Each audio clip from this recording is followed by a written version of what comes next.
I know what some of you might be thinking. Furious. This is just somebody's style. This is their right to choose a style. And that's fine. And that's right. It is their right to choose a style. But you don't live in a vacuum, right? You don't live in a vacuum. Before you came on this earth, there was already an earth. And when you leave this earth, there will still be an earth. So we can't ignore the history of America that has always had brainwashing, whitewashing, propagandas, agendas, minstrel shows, faulty narratives, the erasure of history, diabolical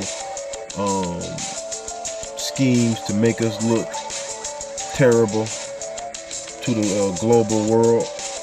These are all components that we have to add in to this equation, because we don't live in a vacuum. To try to make us look like white folk. Ain't no lighten our skin, straighten our hair. Our hair grows towards God. It grows towards the sun like a plant. Everything that dies grows towards the ground. And black folks do everything they can to kill to kill their hair. You know, and we are the closest thing to God. Should appreciate their hair and wear their hair and not buy wigs. Why? Thank you for this opportunity to explain myself. How this started, Trevor, was I was walking town and I saw our ladies slapping their scalps and scratching and so on. And I observed that other races don't do that. The whites don't do that. The Chinese don't do that. The Indians don't do that. So I asked the girls in my office, what is it? What is happening? And they said, oh, doctor, it's the weaves, they're itchy. I said, okay, educate me. What are these weaves? They said, well, there's 100% human hair, which is Indian, Brazilian, Peruvian, etc., which is quite expensive. And then there's the cheaper stuff, the synthetic fibers made by the Chinese and the Koreans. Now, I traveled to all these countries several times. Korea, China, India, Brazil. So when I was in India, that's when I discovered that if we are family and we lose a member of the family, all the ladies in the family go to the temple where they worship, and they have all the hair shaven off. That hair is a sacrifice to their gods. What hit me personally was I saw those homeless, very poor people, their hair was being shaved off. I saw people I thought were sickly, maybe they had TB or something, their hair was being shaven off. Then, I don't know, some people maybe had sores on their scalp because as they're being shaven off, they were bleeding. So I said to myself, what is this? How did we, black people, end up in this space where we buy this, we actually pay US dollars for this? Now, to make it worse, when the hair is cut off, it falls on the floor. Then you get people, putting little hips and so on. And then they were sorting it out. They were removing worms. They were removing lice. That day, I said to myself, no, there's something not right with us paying for this. Now I was flying back and I was on Emirates, and this thing was playing on my mind. I said, when we grew up, there were no waves. So how did this start? Who started it? And who told the black lady that you're not beautiful? To be more beautiful, you must wear this thing. I said, well, if we go to a restaurant and we have expensive food, and we're eating the food, we find human hair in there, we won't take it, it's contaminated. And if you and I go to Nyeri's mother and said, oh, Mama Zara, we're here, we'd like to shave each other's hair, can we do it in your kitchen? She would say, oh, no, because the hair once shaved off is dirt, you throw it away. So gentlemen, do it outside and don't bring the hair into my house. But people will say, Solomon, that this hair gets washed. Yeah. There's a process, manufacturing process that's done. It gets cleaned, pegged nice and so forth. Does your point still stand? Yes, it does. I was speaking to a trachologist, somebody specializing, he's got a doctorate in hair and so on. The hair does not die. It's alive. Okay. So somebody commits commits a crime here and they leave a piece of hair, even 25 years later, we can test them because of DNA in the hair. And the trichologists tell us that if hair is in touch with another tissue, there is exchange of genetic material. People don't know this. Which means people who are gluing the hair or whatever, stitching whatever, there's exchange of genetic material. They don't know what they're getting. It may not show in that individual, but in grandchildren, great-grandchildren. Trevor, there are three sources of this hair: live people, dead people, and of course these fibers. Now, I have a patient, Mr. Makuni. Mr. Makuni possesses a company called Steel Force Waterfalls. We talk about this openly, and he doesn't mind me mentioning his name. Sure. So he was in Taiwan on business. So he says, I get there, then I find that ladies who die in Taiwan, some of them anyway, just before burial, the hair is shaved off. Then they immediately get buried. So he says, they showed me a warehouse, huge warehouse, full of that hair, from here to over there. And he said to them, gentlemen, what are you doing with all this hair of people who've just been buried? And he said, oh, black people. Black people love this hair. This is big business, my friend. We are making tons of money, billions of money, in fact, selling mostly to black people, who are our biggest market. He says, I just stood there and thought, wow. Now, this is, think of it for a moment, Trevor. A lady comes in here. She has this hair. Because if you ask ladies with the expensive hair, the natural hair, if you say to them, is this hair from a dead person or a live person? They don't know. Now, this hair, it will fall off in here, in the bathroom, in the kitchen, and so on. This dead people's hair, we don't know what those people died of. We don't know what disease was running in their family. We just buy. And remember, Trevor, it's not just about hair. It's about hair and skin. That's our issue. These are our issues. Now, the synthetic, because someone say, oh, it's synthetic. To me, it's even worse, and I tell you why. What our people don't realize is this. Our skin and our hair, they need to breathe.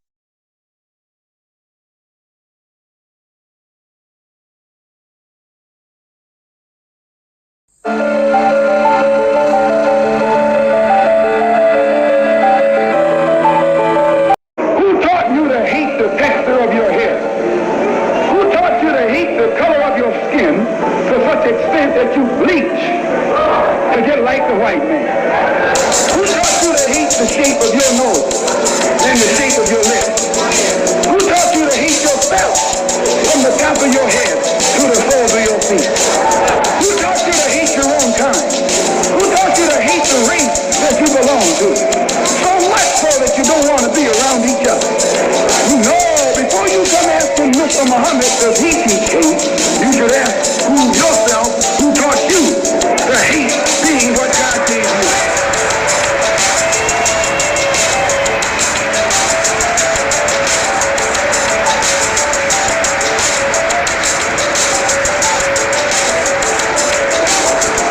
We teach you to love the hair that God gave you.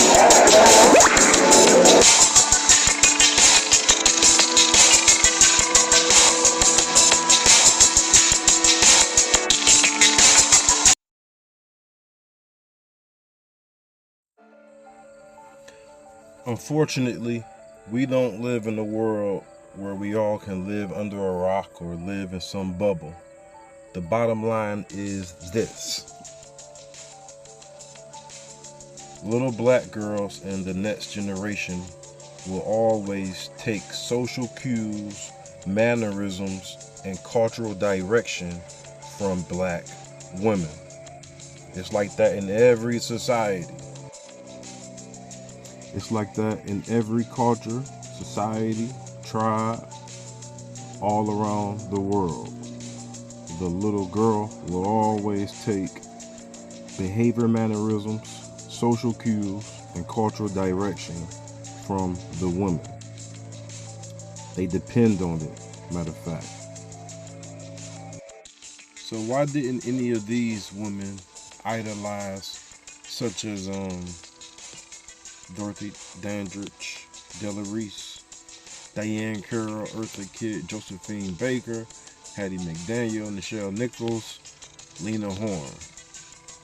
Why didn't any of these women idolize that type of look? Stop. Before I get somebody inboxing me on Instagram or putting a link in the comment section about the Malaysian kids, let's bring it out. Yes, I know that we all come in different, the so-called black man and woman can come in all different pigments, eye colors, hair texture, hair color, right? I get it. We was the first. That's all good.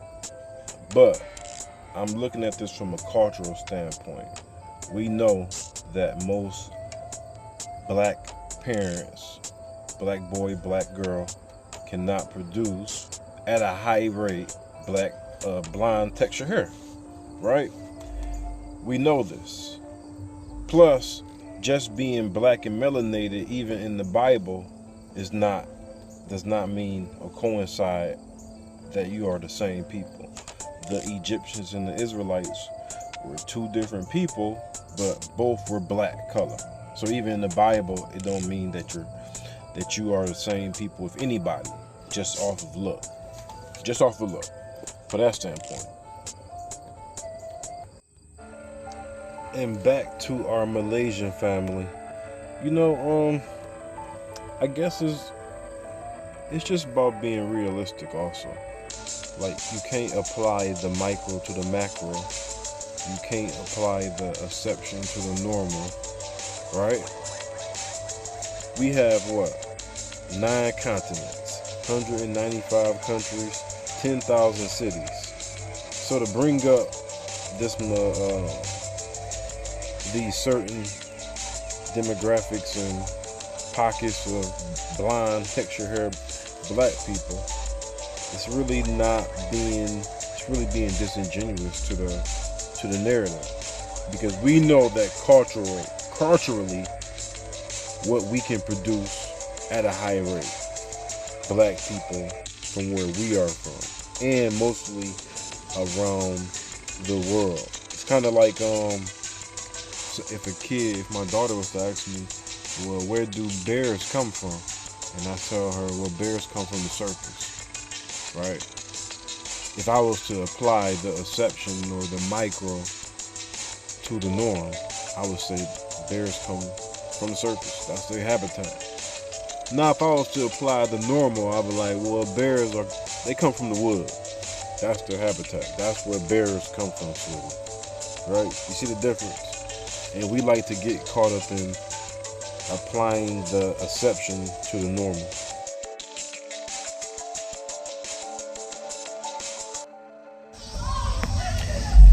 Non-black Americans make $6 billion a year off of the hair industry, and that number is going up as we speak right now.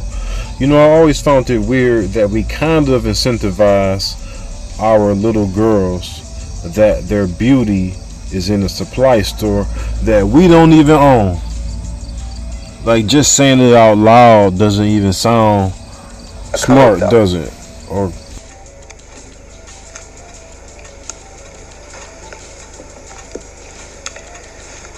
show me the doll that has a nice color.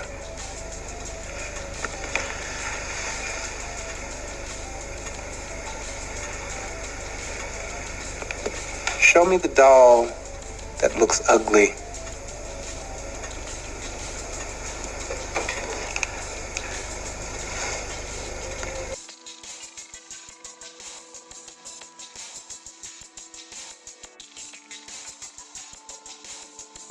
In the 1940s, psychologists Kenneth and Mamie Clark designed and conducted a series of experiments known colloquially as the Dow test to study the psychological effects of segregation on African American children. Now, what this Dow test revealed is a majority of the black children preferred the white doll and assigned the white dolls to positive characteristics. Now, if you think that the kids in our generation is more racially confident and informed than the ones of the previous generations, then you're sadly mistaken, or you are in denial. I know a lot of people are not gonna like this video. I know a lot of people are not gonna like this video, but our next generation and the mental psyche of our little girls is more important than your feelings, your style, and your preference, right? Everything that we have been through in this country and still going through, your style doesn't negate the bull crap that this country has done to us mentally, right? Your style and your preferences doesn't trump the mental health and the mental psyche of our little girls, because you can't look me in my eye and tell me that there is not a problem, or at least the potential of a problem. If being black is about picking preference, feelings, and style over the psyche of our little girls, I don't want to be black no more. Count me out.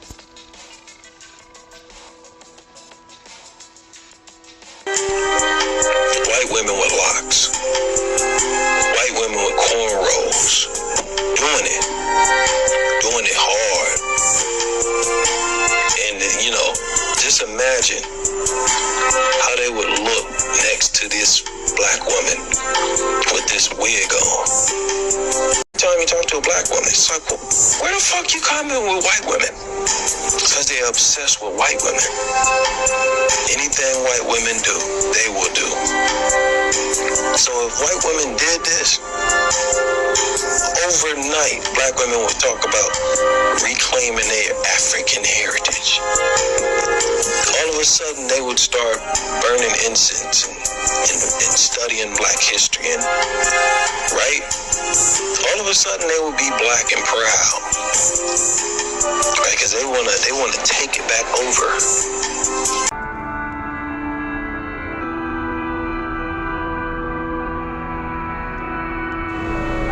You can't tell me that the mental health and confidence of the women on the bottom is identical to the mental health and confidence of the woman on the top.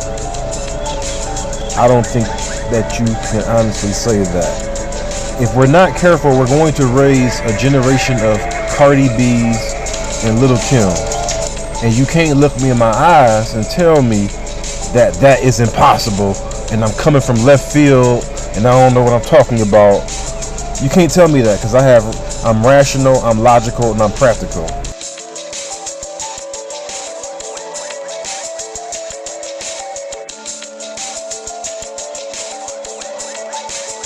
Of a female. We've seen her every day of our life on television, every magazine, every newspaper, every commercial. You know, it's just been her face, her body, her image, whatever it has been in front of us. And so today we have the results of that. We have black women who are trying to dye their hair blonde, who are wearing blue and green contacts in their eyes, you know, who wear tons and tons of layers of makeup, who have changed their voice, who have hair weaves so they can have flowing long hair blowing in the wind, you know, like Brooke Shields or somebody, you know. And so that's been an accident. And as a result of us doing that, we have also adopted the women's liberation movement goals. Come from a cold climate, -10, -20 degrees Celsius. There is snow. So that hair and that skin is an adaptation to their habitat, to the environment. So that's why when white people come to this part of the world, because of the sun, they get skin cancers because they don't have pigment. This pigment is worth more than gold. And that is why albinos also get skin cancers, because they have no pigment. That's why people who have applied Ambi also get, you know, permanent damage to the skin. So we buy this, so weaves or wigs, whatever, and put them on top of our own hair. Now, it means the scalp cannot breathe. Some people keep this for 4 weeks or even longer. What's happening? I said to the ladies, you know, you get the hair on your scalp, your armpits, your private parts. Wherever there's hair, there's sweating. Could we go for 3 days or 1 week without washing your armpits in your private parts. No, you can't. When we keep sweat for just 2 days, we start smelling. Now imagine the smell after 2 days. How does that sweat smell after 4 weeks? Well, what about the fact that the white people also wear wigs, don't they? Well, it's interesting because I got some white people I work with in some of our enterprises, and I ask them. And normally when you see white people wearing wigs, either they've got problems with their scalp, alopecia, or they're on chemotherapy, or they're in a pantomime or some circus or something. Very few of them actually wear it to dress up. Very few. I talk to them and they don't do it. They don't do it. Our ladies actually wear these wigs to look beautiful. They think they look beautiful. Now, you know when they go for 4 weeks, it's sweat, 4-week-old sweat, plus dandruff. And because of that, you get bacteria. Because the bacteria love this environment. It's hot, it's wet. The bacteria get fat, feeding on the 4-week-old sweat, 4-week-old dandruff, and they multiply like crazy. I can tell you now, Trevor, all these ladies that we see, they have millions, billions, trillions, zillions of bacteria on their scalp. And these bacteria then chew on the scalp and it's itchy, they go. Each time they're doing this, they're touching 4-week-old sweat, dandruff, and bacteria. And they don't wash their hands. Maybe they're in a combi or in a bus, they just get on, they touch you. Whatever, you want to bleach your skin, go ahead and do it. I'm just trying to share this information. And there's another point, Trevor, the effect on the black child. I was invited as a guest speaker at NASH, National Association of Secondary School Headmasters in Trollbæk in 2015. And I said to the headmasters, and headmistresses, you have an awesome responsibility to instill confidence in the black child. The black child must know there's nothing wrong with you. There's nothing wrong with your hair. There's nothing wrong with your skin. God did not make a mistake on you. In fact, He gave you the best hair, the best skin. And it was embarrassing. I was at the podium and all the hierarchy, the headmistresses, had wigs on, and the rest of them had wigs or wigs on. I said to myself, Solomon, what do you do? I said, well, just go ahead. And my point was, I said to them, we have headmistresses here who are teachers, who are mothers. Now, you're in education, you know more than I do, that every little child looks up to the mother, looks up to the teacher, looks up to the headmistress. The child has hair like mine, but mom has a weave, teacher has a weave, headmistress has a weave. The child in their own mind says, but how come my hair is not like my mom's hair, or my teacher's hair, or my headmistress's hair? It means there must be something wrong with me. So these people say this, we have to think about this, about the black child. Because by doing this, we may not be aware of it, but we're inflicting untold psychological damage on the black child. Because the child of the white child or the Japanese child grows up, they're confident. Hey little Asian girl, you're pretty and you're confident. Hey little Hispanic girl, you're pretty and you're confident. Hey little Arabic girl, you're pretty and you're confident. Hey little white girl, you're pretty and you're confident. Ooh, black girl. Okay, in order for you to be pretty and confident, we first have to take you to a beauty supply. Yeah. Now after we take you to the beauty supply and we work on your hair for 4 or 5 hours, then we're going to call you pretty and confident. Our little girls are born with confidence of the Most High and the confidence of nature. The only thing that takes their confidence down is when they look at black women. When they take the social cues, the behavior mannerisms, and the cultural direction of black women. Without telling them, y'all are telling them that they should not value their own hair. And that's just the FACT of the matter. Yes, black women are not the only suspects at the crime scene. We also got white supremacy, self-hating black men, whitewashing Hollywood, and the false narrative music industry. How about that one cliche where well, I don't have no kids, or it's not my job to worry about other people's kids and daughters. The problem with that is African proverb, it takes a whole village to raise a child. Proverbs 22 verse 6, train up a child in the way he should go, and when he is old, he will not depart from it.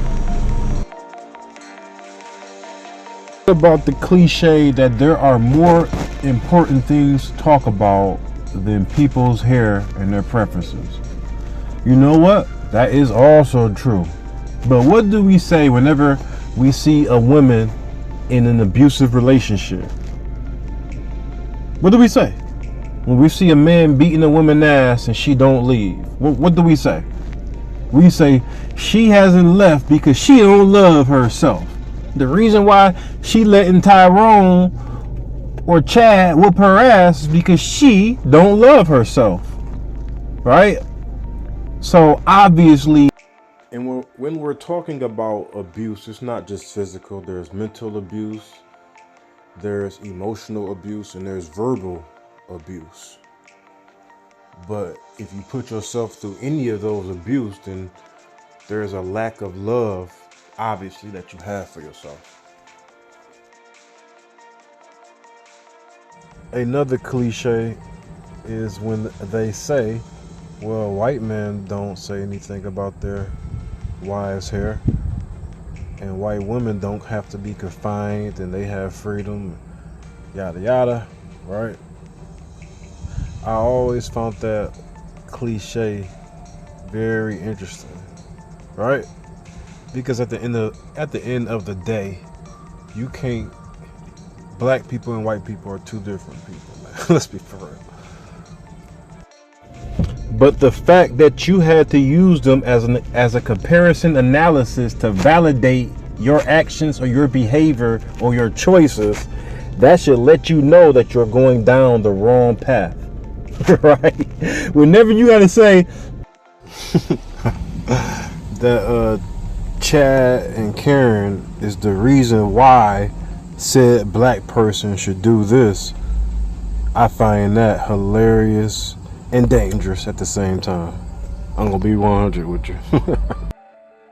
The reason I did both of these videos is because we need to create a culture of telling our black little girls that they are beautiful without any additions, without any add-ons, without any middleman or any stores. They are beautiful. And at the same time showing our black women that they are beautiful and who eyes they were made in. That was the point of these videos, not to slight or disrespect our sisters. I think we know that by now. But another reason why I made this video is because I notice a lot of things, right? I notice consistency and I notice patterns. I don't know why, but I just notice it. And I just been noticing that all of the black entertainers, right, quote unquote, our singers, our athletes, our politicians, our rappers, our actresses, looks like the new flex to me.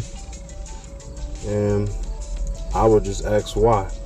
Let's make braids and afros the new flex. We are the innovators of this whole globe. When foundational black Americans put hip-hop on the map, the whole world attracted to it because we are the salt of the earth, right? We make and dictate this culture, and I think that we need to always remember that we are the ones that control this culture. Everybody do what we do and they mimic what we do, including our little girls and our little boys. And that goes for black men and black women. Everybody's complicit in this type of condition and situation that we are in. So can we start asking Massa if we could start loving ourselves again? Can we ask Massa? Can we ask Massa if we could start a natural hair movement? Because I know we gotta ask Massa every time before we do anything that benefits us, if it's all right with them. But I'm done with the video. Hope y'all appreciate that. I'm about to read a quote from Marcus Garvey and Malcolm X. A people without the knowledge of their past history, origin, and culture is like a tree without roots. You can't hate the roots of a tree and not hate the tree. You can't hate Africa and not hate yourself. But that's the end of the video. It's your boy, Furious Styles, aka POW, prisoner of war. Truth sounds like hate to people who hate the truth. We sick, boss. Massa sick, no, we sick. And the only immunity is unity.